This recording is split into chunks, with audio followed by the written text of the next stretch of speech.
of this rare and tantalizing material. My friend Keith, however, lived in a house full of books.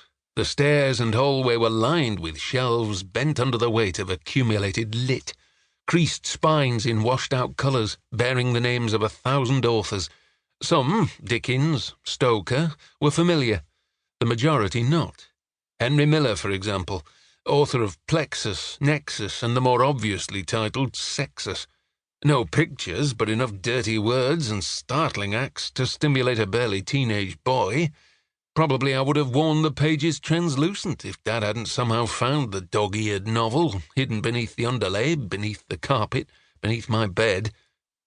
To call Dad a religious zealot would be unfair.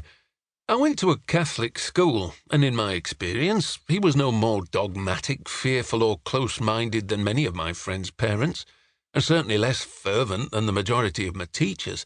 He was moderately relaxed about church attendance and only minimally irritated by casual blasphemy. Even so, the discovery of my pornographic literature was met with the full weight of the established Roman tradition.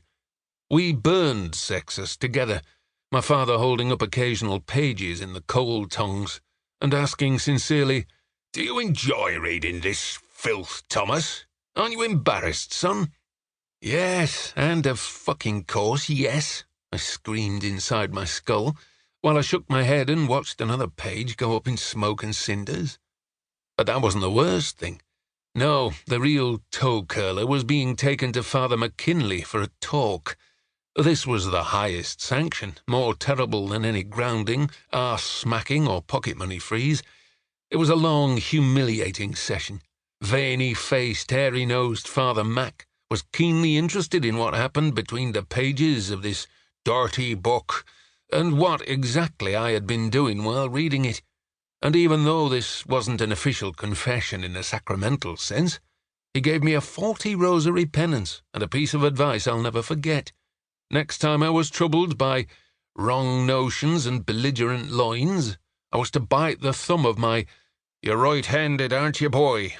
right hand, and bite it hard until the temptation passed. No biting, however, is required this morning, and it's not simply my miniature bed that's responsible for my diminished libido. The entire room is wrong. The walls are black now, dotted here and there with glow-in-the-dark stars, and where there were once posters of Madonna and Kylie, there is now a six-packed actor wearing a towel and a come-hither rapper beginning the process of unbuttoning his jeans. A small bookcase is heaving with A. A. Milne, Enid Blyton, Jacqueline Wilson, Jane Austen, and Stephanie Meyer. Last night I read Love Lessons. It's not bad, but it's not really my thing.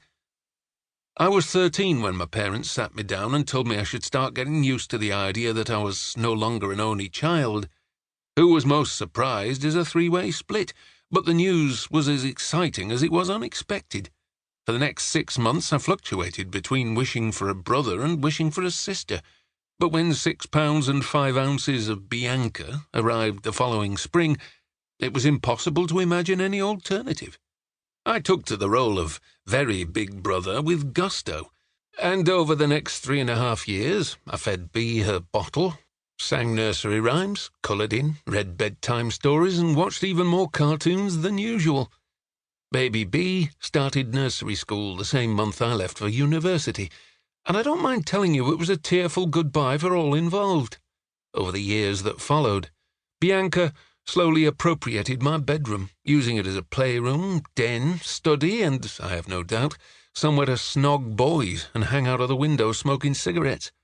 Her own bedroom is across the hallway, the walls painted a soothing shade of pale grey and hung with tasteful prints of famous paintings, whereas the walls of my room have been through more shades of pink than Brighton Beach on the first day of summer, and most of the rainbow besides.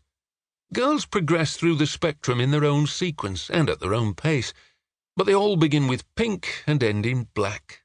Bianca made the transition faster than most, I think, reaching for the dark emulsion shortly after her 8th birthday and our mother's death from breast cancer, almost 9 years ago now.